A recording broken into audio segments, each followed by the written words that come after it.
Good evening. I would like to call to order the March 23rd, 2015 Bellbrook City Council meeting. Would everyone please stand for the Pledge of Allegiance? I pledge allegiance to the flag of the United States of America and to the republic for which it stands, one nation, under God, indivisible, with liberty and justice for all. Roll call. Mr. Edwards? Here. Mr. Greenwood? Here. Mr. Martin? Here. Mrs. Middlestetter? Here. Mrs. Seeger-Lawson? Here. Deputy Mayor Schweller? Here. And Mayor Barrett. Here. Formal approval of regular city council meeting minutes of March 9th, 2015. Does any member on council have any corrections or additions to the regular city council meeting minutes? Good, no, Mayor. Seeing none, the minutes are approved as written. Mayor's announcements and special guests. We have one special guest this evening. Chris Ewing, the Executive Director of the Bellbrook Sugar Creek Chamber of Commerce, would like to give us some information and I'm guessing a little bit about some of the events that are coming up.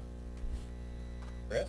Want me to give my work address or my home? You don't have to give any address. Oh, I don't? No. Oh, because I'm a guest? Yes. Okay. My name is Chris Ewing. I'm the director of the Bellbrook Sugar Creek Chamber of Commerce. And for those of you who don't know, the Chamber of Commerce moved. We moved across the street. We're in the old Lock and Key building, which is sort of catty-corner to Valero. It's 41 West Franklin Street. If anybody wants to stop in, we have varied hours, but you can also call 848-4930 if you need any information. You can also check our website at bellbrooksugarcreekchamber.com.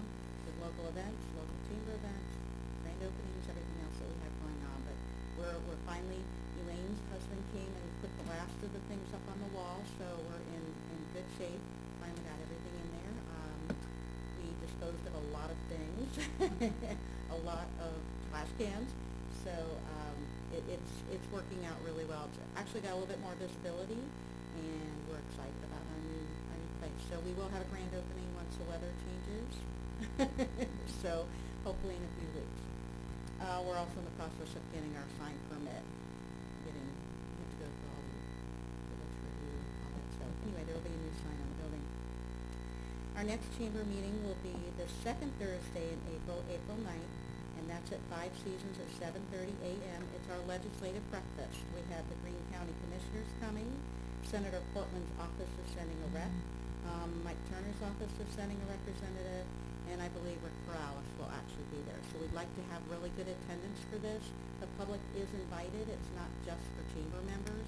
If you're a chamber member, it's $9. If you're a non-chamber member, it's $10. So you'll get breakfast. You'll get to ask all your politicians, your legislators. You'll get to ask them all questions.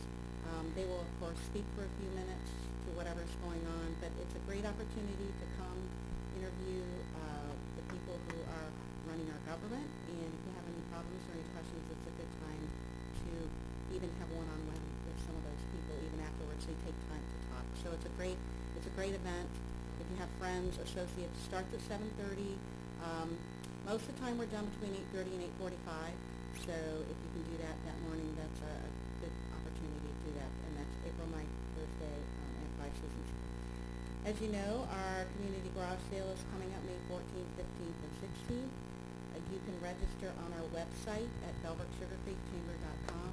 Go under events to garage sales, and you put in your name, your address, phone number, the dates that you will actually be having the garage sale, and then you will be registered. The city and the township will waive their sign ordinances, so anybody can put up signs for the whole weekend without being punished or fined.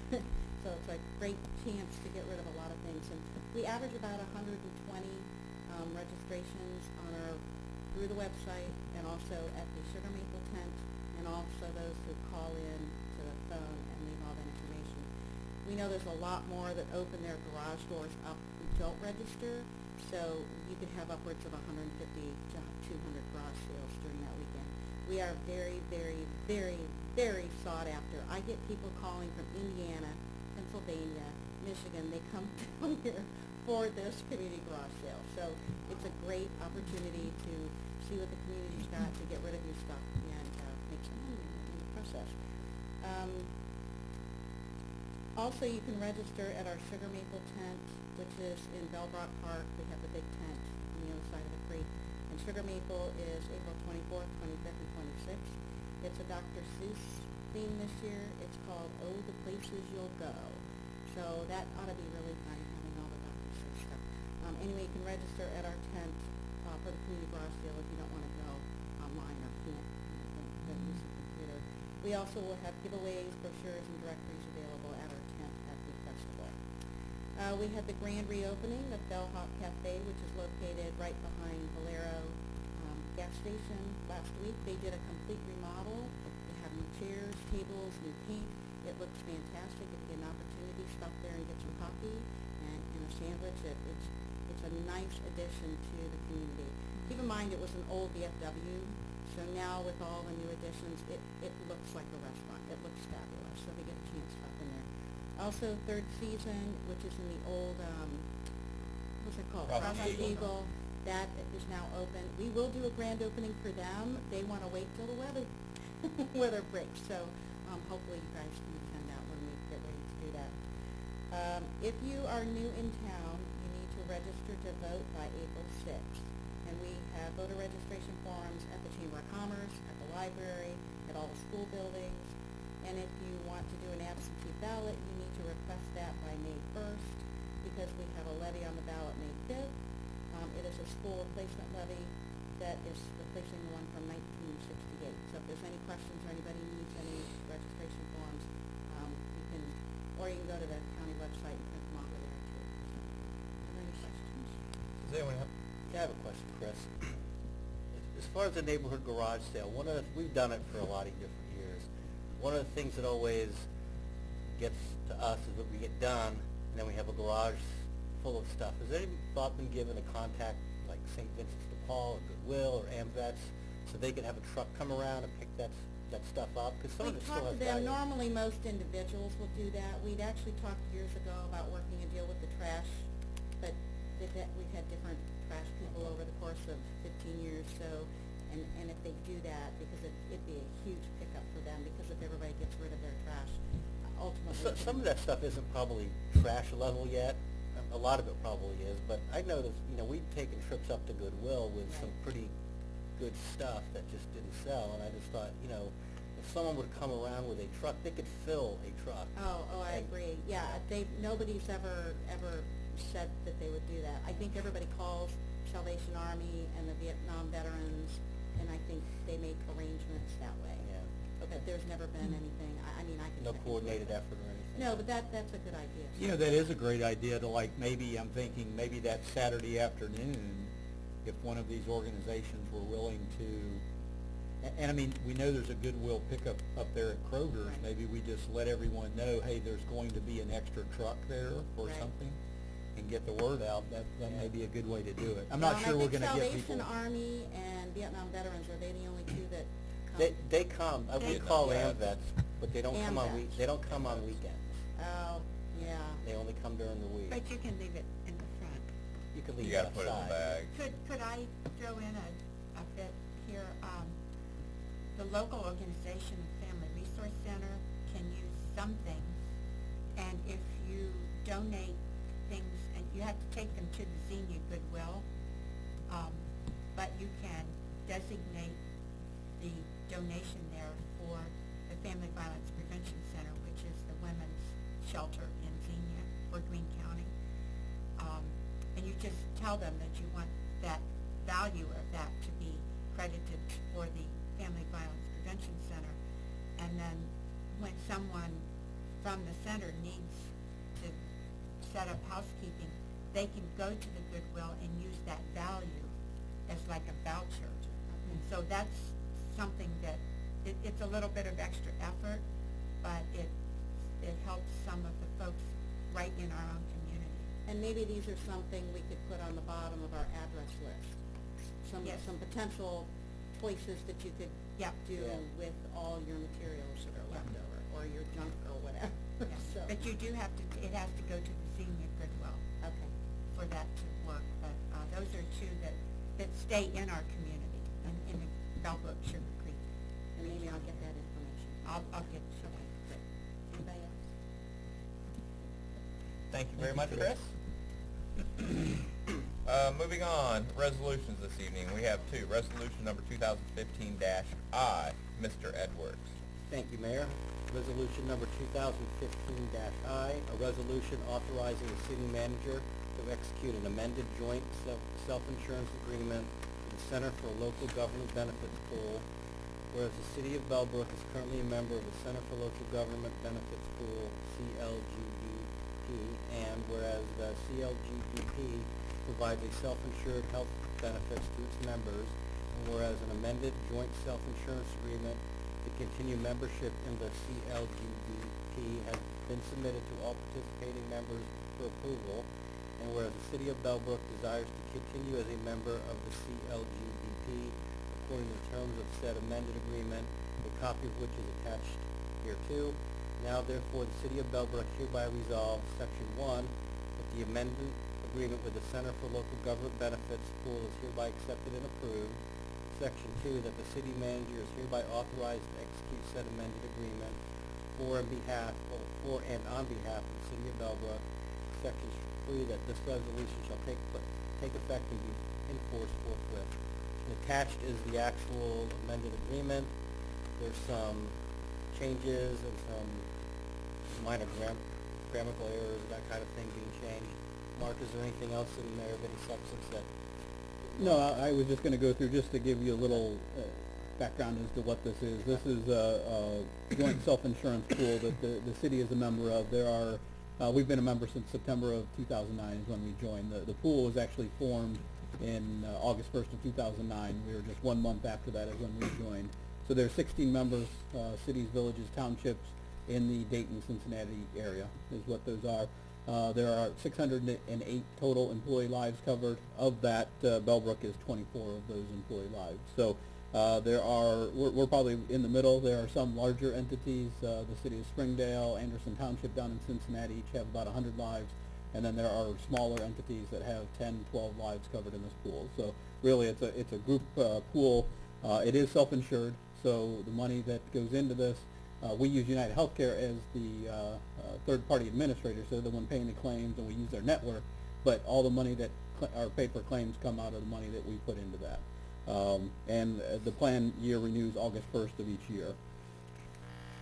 So this is, I realize it's hard to read, but what it is plan year one for the pool started August 1st of 2009, and really the most important number on here, and you can see that across the bottom is there were red numbers for a number of years, which meant there was a deficit in this pool for a number of years. It got all the way up to about a $3 million deficit at one point, but as you look out here, as of the end of February, there was reserves of just over $800,000 through this year. So that's been in.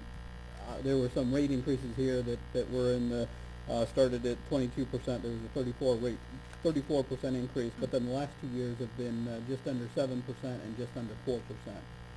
And I would anticipate the renewal for August 1st of this year would probably be in the 0 to 5% range again, because we are building reserves in this pool, which the pool, we'd like to see it at about $1.4 million, so a little bit, we're almost halfway there. We may get there by the end of this year. So we've sort of turned the corner on that, and I think we've made some positive improvements to that. So as part of that, what is before you tonight is an amending. There's an agreement that we signed. It's been amended a couple times since then. As Mr. Edwards said, there are multiple changes. Some of them are just language clarifications, grammatical errors, things of that nature. The key components to this are defining if a member wants to leave, if an entity wants to leave this pool, what happens. When we were in a deficit position, everyone had to pay their share of the deficit in that. But now we have reserves. We wanted to identify exactly what happens to those reserves if somebody leaves. So that's what this is intended to do. So it defines you can leave the pool if you want, but you have to meet certain criteria, notification deadlines and things like that. So we don't want members jumping in and out of the pool. If you are an authorized withdrawal, if you meet those requirements, then all you have to do is pay your administrative costs. If there is a deficit, you got to pay your share of the deficit. But then the claims run out. So you may have a claim on July 15th, Well, that doesn't get submitted till insurance until August 15th or something like that. So if the plan year is ended, we'll still pay those claims that were incurred prior to the member leaving, if you leave in good standing. That's the biggest thing there. But if you're unauthorized, so if you just decide you want to leave, then some of those things don't apply. You're going to pay your claims run out. There's going to be a penalty of 2 months premium, and you won't be able to rejoin the pool for 5 years. So those are the key provisions that are being added to here. Just to, as I showed financially, we've sort of stabilized this. We want to make sure that it stays stable and that people stay in and they're committed to the pool, because it truly is a joint self-insurance pool. We don't know what Bellbrook's claims are versus Springdale's versus Mount Healthy's or anything like that. We're pulling it all together, and we're in it together to do this jointly. And that way, if we have a bad year, we're only 24 out of 600 lives, and it gets pooled in with that, and we'll still only get a 5% increase or something like that. And hopefully what that is over the years, we may have a bad year this year, but a good year next year, and somebody else will, and it will all even out. So. Has there been a lot of change in membership? No, the core membership has been right around 15. We've had 2 members, we've had 3 members leave over time, but we've added 2 other ones back. So at the peak it was at 18, but just at January 1st of 2014, Trotwood and Loveland joined the pool, but at around the same time Coleraine Township left. So it's been, the 14 of them have been in since pretty much the beginning. So. Mark, the withdrawal, you talking about the city? The or city. Individuals? No, the city. If the city decided that we don't want to be part of this, or we want to go look at another health insurance option, we could withdraw, and these would be the parameters for the city. Okay. The employees are provided whatever health insurance we give them.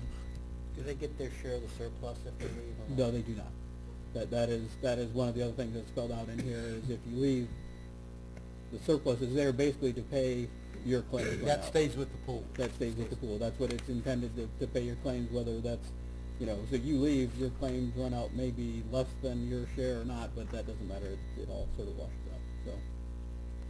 Looks like the language was pretty tight as far as withdrawal and all that stuff. It looks like before it was relatively loose. Was that the intent, just to make sure the dates are very specific now? Before they were kind of loose as far as when the date was, and send notice and final notice, and I kind of looked at some of that language.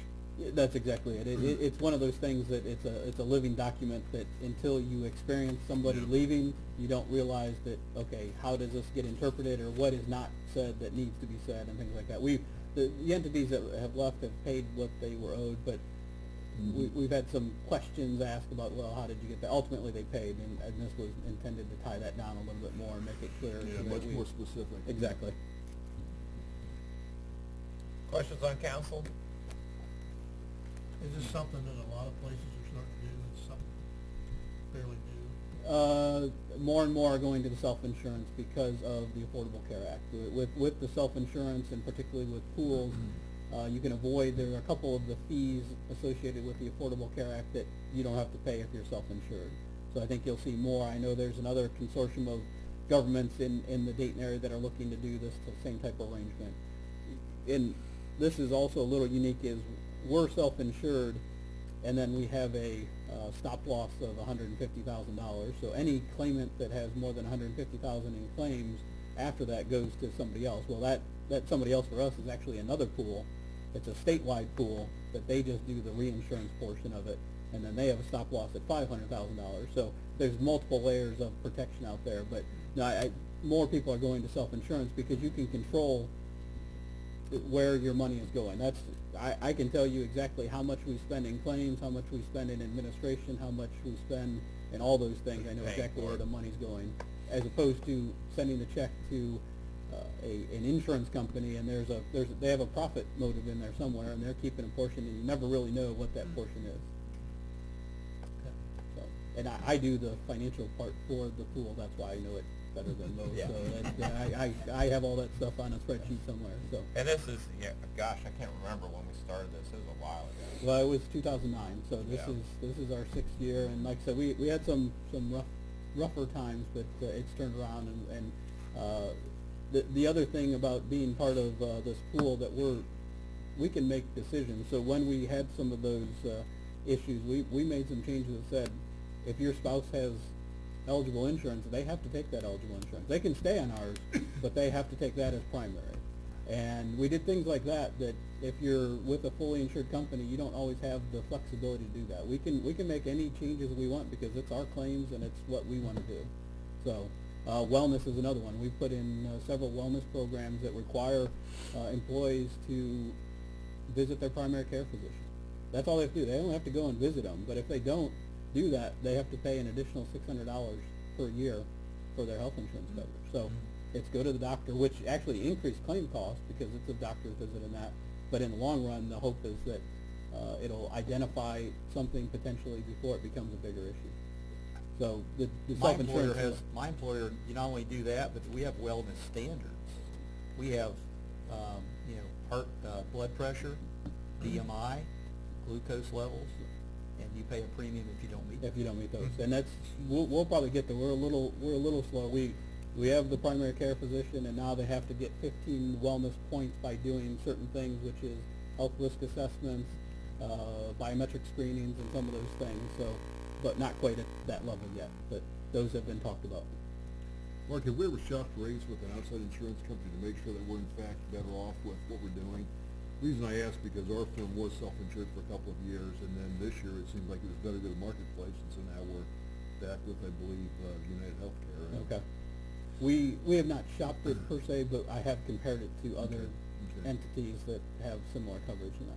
I was surprised this year we found it was a little bit better to be with United than being self-insured, and so that's what we opted for. But it goes back and forth, looks like a little bit more than you'd expect. Right. Any other questions on council? Seeing none, may I have a motion to adopt resolution 2015-I? I'll make a motion to adopt resolution number 2015-I. May I have a second? I'll second. I have a motion by Mr. Edwards to adopt resolution number 2015-I, authorizing the city manager to execute an amended joint self-insurance agreement with the Center for Local Government Benefits pool. Seconded by Mrs. Seeger Lawson. Mr. Edwards? Yes. Mr. Greenwood? Yes. Mr. Martin? Yes. Mrs. Middlestetter? Yes. Mrs. Seeger Lawson? Yes. Mr. Schweller? Yes. Mayor Baird? Yes. Moving on, resolution 2015-J. Mr. Martin. Yes, thank you, Mayor. City of Bellbrook, Ohio, resolution number 2015-J. A resolution authorizing the city manager to participate in a contract with the Ohio Department of Transportation Cooperative Purchasing Program for the purchase of road salt for the city of Bellbrook. Whereas, Section 240.03 of the Municipal Code allows the city to purchase goods and services through a cooperative arrangement with another governmental entity, and whereas the Ohio Department of Transportation will solicit bids for the purchase of road salt in accordance with Section 5513.01, subsection B of the Ohio Revised Code, and whereas the city of Bellbrook desires to participate in these bids for road salt. Now therefore, the city of Bellbrook hereby resolves, Section 1, that the city manager is hereby authorized to participate in collective bids for the purchase of road salt with the Ohio Department of Transportation. Section 2, that the city of Bellbrook directly pays the vendor for road salt under state contract. And Section 3, that this resolution shall take effect and be enforced from and after the earliest period allowed by law. Well, I guess it's appropriate since it's snowing out. We can talk about salt. I thought we'd be done with that, but historically, the city has purchased their salt through a purchasing cooperative called SWAPPERG, Southwest Ohio Purchasing for Governments. They go out to bid. This last year, there were 100 governments that participated in that. As part of that, only around eight of those governments received bids on that program, and it was because of salt shortages and a lot of different things. So, and the price was significantly higher. So, going through our options, what we've determined is that ODOT, you can actually participate in ODOT's bid. They've authorized this. They haven't really publicized it over the years, at least in certain areas, different districts more than others. But really what they do is two bids. So they first offer a summer fill. So what they do is that bid will be going out. You have to submit by April 3rd, and you can submit a certain amount of tonnage, and they will fill that in the summertime or before the season starts. But that's if your salt bin is half full or a quarter full, you can fill it up to whatever. and they'll bid that price, you can go out and get it. The second bid that they'll do a little bit later is for winter usage, which is what we used to do, is we would commit to purchasing 500 tons of salt, and we could get it delivered throughout the year. Now, we were required to take anywhere from 90% to 110% of that amount, but you didn't have to take it all at once. With this last year, we had to take all the salt all at one time in October. That's why we had to store it outside and all of those things. So what this resolution will authorize us to go in with ODOT, be part of their bid. We can do the summer fill. We'll probably do that for around 150 tons. That's about all we can put in the barn at this point. And then we'll determine how much we want to acquire for the winter usage going forward. This year, we used a total of 460 tons. That's 360 for the city and 100 for the schools that they purchased from us, which is actually significantly lower than what we've used last year. We used about 1,100 tons last year. So we'll fill it using, probably purchase about 150 tons to fill it using the summer fill, and then we'll go back out to bid. I'm hoping that we get the bid price for the summer fill before we have to make the determination on the winter usage. So, because once you commit to it, you can't get out of it, and you're going to buy it at whatever that price is. So, this past year we paid just under $98 a ton. The year before we paid $54 a ton. Looking back since 1997, the low point in 1999 was $29 a ton, and the high point was in 2009 at $102 a ton. So, I mean, it can range greatly depending on the supply and everything else. My hope is that this year it will moderate some. I don't think, although it wasn't a pleasant winter, I don't think anyone used it nearly as much as the winter before, so maybe they'll be able to replenish their supplies and the price will come down a little bit. So with this resolution, we'll go ahead and this will allow us to use the ODOT program. We have $80,000 budgeted this year, which at $100 a ton would give us 800 tons, which is probably more than what we need, plus what we have in the barn already. So it should be more than ample to do this. And in fact, if we can do the winter usage, we probably won't pay for some of that until the 2016 budget. We'll just purchase what we need to fill the barn and hopefully not use it before the end of the year. Do we know what they paid last year? I asked that question and I have not gotten a response yet. I did see something at one point. When they bid, it's by county, so there's different. Every county has a different price.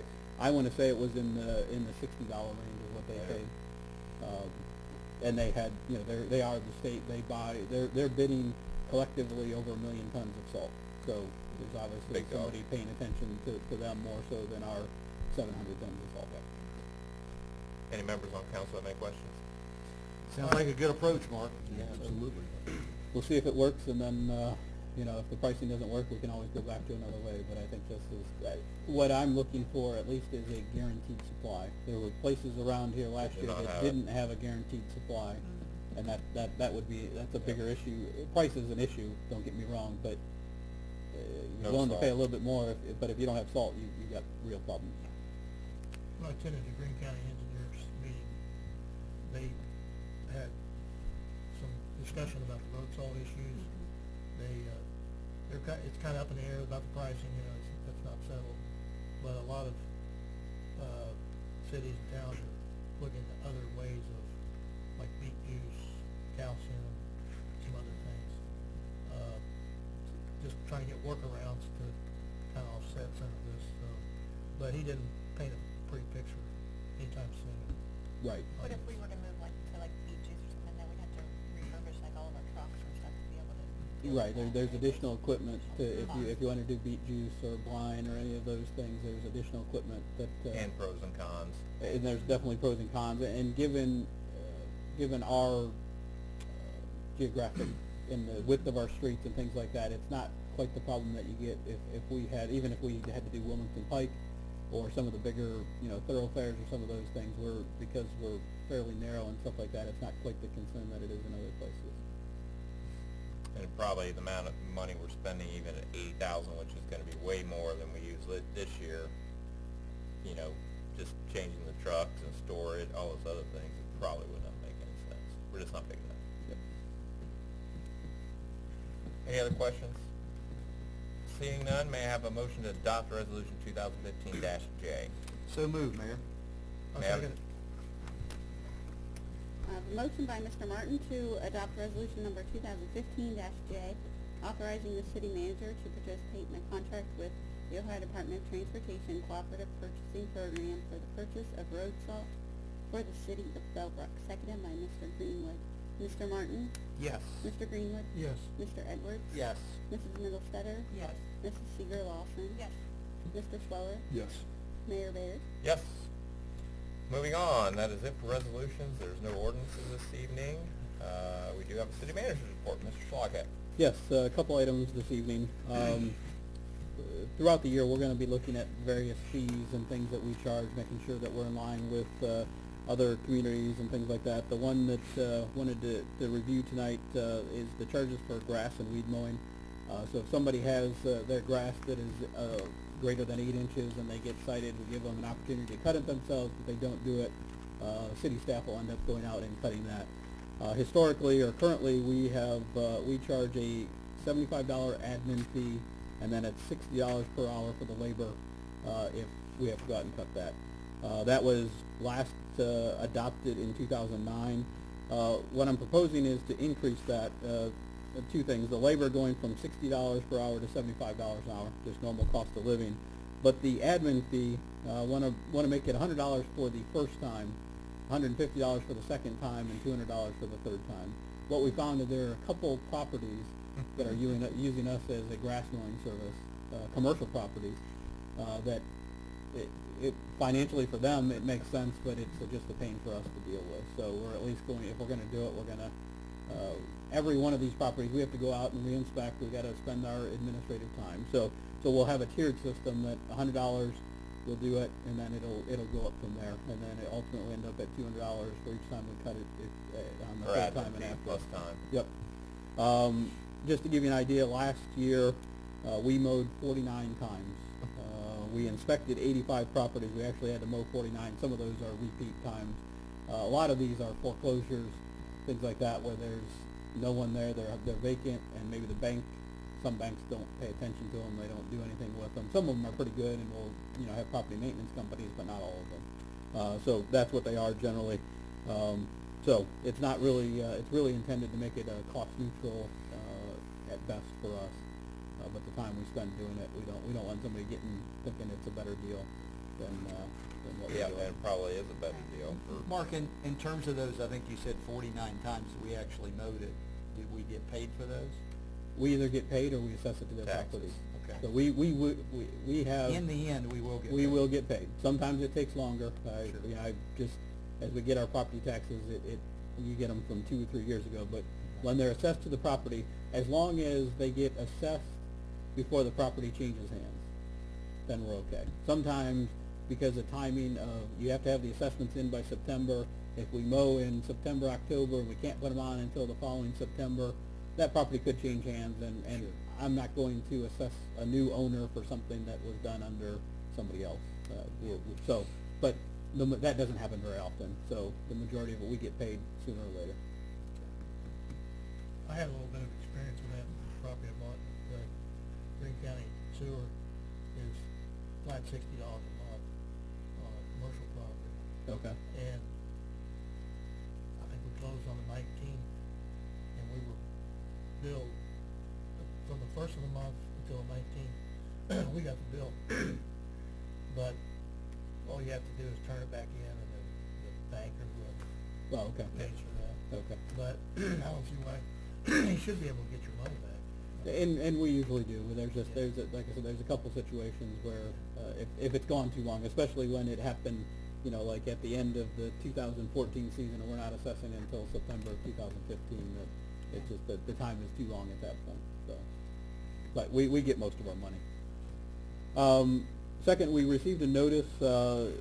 Sugar Creek Township, the BZA, their BZA has a meeting on Thursday, March 26th at 7 p.m. And the Kroger is looking to put a fueling center in, so they're seeking some variance. It looks like just for some sign and illumination things, but just to let people know there is a BZA hearing on Kroger wanting to put a fueling center there in Sugar Creek Township. And then finally, we received bids last Thursday on our water main extension and downtown replacement project. We received 4 bids. Right now, we're reviewing that lowest bid. We hope to award a bid at the April 13th meeting.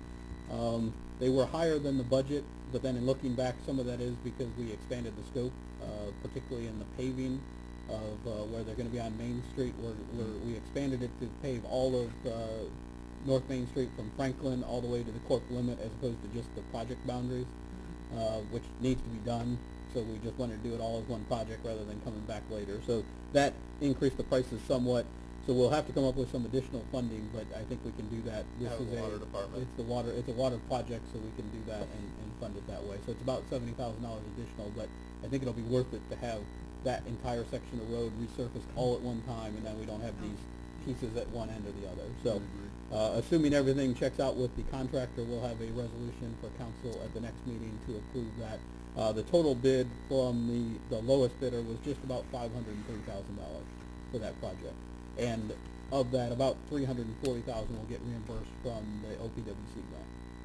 So, we're, relatively speaking, the local funds for that are minor for what the benefit we're going to get out of it. That's all I have this evening. Okay, wonderful. I did speak to, I think everyone would think, well, what's the problem with the Kroger's having a gas station? I know some of the businesses in Bellbrook, meaning two gas stations, are not very happy about that because they make all of their money, especially the one that's individually owned, from people coming in and walking through the convenience store. And they're Bellbrook, not Right. Township, both of them. So, well, I think, on the surface we think it's, great, another gas station, another place to go, get your Kroger discount, but I'm sure they will be at that meeting to sort of express some of their concerns that it could affect their businesses there, so. Is that the Kroger on Livingston? Yes. Okay. Yeah. But aren't they gonna build a new one? They're going to build one in Cornerstone, is what they've committed to, but they have committed to $3 or $4 million upgrade to the one on the south end of Wilmington here. So they have the intent of keeping that Kroger open. Obviously, they're building a fuel station there. They have the intent to keep that one open. And that's part of the issue is they cannot have a fuel station at the other one because there's a non-compete Probably with Costco. with Costco. So that's sort of, which is probably good to keep the store there because they'll always keep their close gas station. But yeah, I was told that they cannot have a gas station at the new one because of non-compete agreements when Costco purchased the building. That is all I have. Anyone have any questions for our city manager this evening? Mark, in terms of these the mowing fees, do we need a resolution or something on that, or? We've always done that administratively, and we've Okay. not had a resolution. So I just wanted to bring them to your Secret ballot attention. Yeah. Secret ballot. I just want to bring them to your attention so that you would know that we've reviewed those and we're going to increase those. So. Great. Any other questions for our city manager? Seeing none, we will move on to committee reports, and we will start with service. Mrs. Siegel Lawson. Yeah, got a report tonight from Dale Wilson. He says, I would like to thank council for approving the purchase of a new salt truck. The chassis has been ordered. Once it arrives, it will go to the upfitters to have hydraulics, dump bed, and snow removal equipment installed. We will take delivery of the truck in early November. We have a rather large list of yard and street restorations from the winter work on the water system and from snowplow damage. Work will begin soon on all restorations. This winter has created an above normal amount of potholes. We have been making the rounds patching holes. We have been using cold mix asphalt for patching, which is more suited for sharp-edged and deeper holes. The asphalt plants will be opening and providing hot mix in early April. Once the hot mix is available, we will canvass the city to finish patching. We are 90% complete in cleaning of all the storm sewer catch basins in preparation for the spring rains. This function is essential to maintain proper operation of the storm sewer systems, help prevent flooding of streets, and help prevent potential property damage. The service department has been remodeling both bathrooms at the Winters Library. This is the first remodel of the bathrooms. The project includes new floors, toilets, sinks, light fixtures, and a fresh coat of paint. This project will be completed this week. The next project outside of our normal workload will be installation of pavers at the museum known as the Bellbrook Road Project. The Bellbrook Road Project will be completed before the Sugar Maple Festival. So, that's the report from Dan. Wonderful. Anything else from service? No. Safety, No report tonight. finance and audit, Mayor, nothing to report this evening. community affairs. Donna mentioning the Yellow Brick Road project, there will be a ribbon cutting and open house for the Yellow Brick Road on May 2nd or 3rd, whatever that Sunday is. I'll have more information on that, but once the pavers are installed, they want to really have a big, I mean, people are coming into town for it, and families who have bought bricks in memory of families or not, or family members. So it's pretty good, pretty big deal, and we've had a fantastic response. We were just very, very pleased at the museum to have that kind of response. People so glad to. You can still, it's an ongoing program, but the big push was to get the first, I think they wanted to do 50, and it's close to 150. Wonderful. I think at the Sugar Maple Festival, you'll be able to sign up and put some Yeah, at you that can point, still- and then they're gonna order them in blocks, but the way they're designing it is they can go back in and plug in new Yes. ones, Yeah. as they get them. Yep. So it'll be an ongoing program. As I said, they have to order 5, you have to accumulate 5 bricks in order to get the shipment, but, it's an ongoing program, so, it's gonna be a very nice, fundraising to do some extra things that the museum needs. Fix some. We always like that since we technically own it. Mm-hmm. Yeah, So, Yes. so, that's great. Anything else from community affairs? that's it. Any old business this evening? New business, we do have one thing on the agenda, Ohio Division Liquor Control renewal approval of Cuvée Wine Bar. This is our, Yeah, this is our opportunity to request a hearing if we wanted it. We have no issues there. We check with the police and they have no issues, so. yeah, so we don't need to do motion or anything. No. You know, that is a nice place, and they're starting to do things, trivia, they have some other things going on there, so, and according to the police, we've had no issues there, so. If no one has any issues, then we will not request that. Then moving on, open discussion. I don't have anything tonight, Mayor. Forrest? I mentioned earlier, we attended the Green County Engineers dinner. It was served by Miami River Catering, which is always good. They talked about some of the issues with insurance and how the Affordable Care Act affects that. And I didn't hear very good response on it. Same thing with bridges, roads, get some money out of the state. It's tough. We've got a lot of issues with no funds to take care of. So overall, there's not a lot of good news.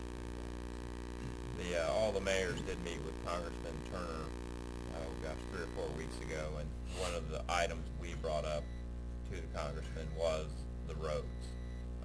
Obviously with the divided executive branch and Congress, there's issues, and I think he would probably be in favor of supporting an increase in road taxes, which I think would probably get bipartisan support, especially since the usages went down so much because of high, cars getting now, 30, 40 miles a gallon, so there's less gas being used and less taxes, so I wouldn't expect anything anytime soon, and that's a national issue, so.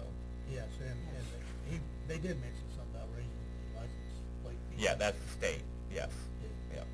yeah, that's to the state, and I'm not sure that legislation is. Anything else for us? That's it.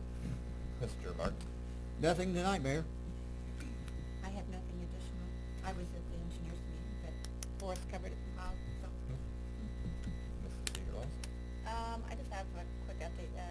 DPL did some work in the Sugar Creek Township, on the Sugar Creek Plaza, I should say, back in January. So they reconducted a lot of things, and they had some power quality issues going on in that strip. Just a couple times as I would go by, otherwise it's the whole plaza without, unfortunately. So hopefully we've got that problem fixed. And then also in my neighborhood, Sugar Run Development, they did a lot of tagging for the loops, and so they're going to be replacing some cable and hope to have that done by April 1st. Mr. Schweller? Mayor, nothing to report tonight.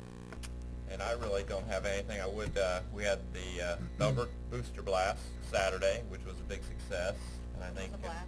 it was a blast. It was very well attended, and I think we need to thank the committee and Phil Martin and Shana Martin for running that committee. It was a lot of work. They had a lot of prizes. It was a very good event. It was at 5 Seasons on one of the tennis courts, meeting the whole area. So great food, great band, local band. So it was a great time. It was really good. 5 Seasons, I think, was the caterer. I'm guessing that they do all their own food. Yeah. So, with that, that's all I have. But we do open it up to the audience. If any audience members would like to come up. Oh, now you do have to say your name and address. Chris Ewing, 4155 Ridgetop Drive. I forgot to mention, when the chamber was moving, Chief Doherty had sent officers to our location both to make sure everything was smooth, see if we needed any help, if everything was okay, and I just wanted to say thank you, because I think in most towns you would not get that kind of service, and I forgot to say thank you. So anyway, thank you to the police department, because they checked on us, made sure everything was okay, and that was really nice. So, Wonderful. okay. Anyone else? Anyone else on council? Does any member on council have any further business to come before us this meeting? If seeing none, this meeting is adjourned.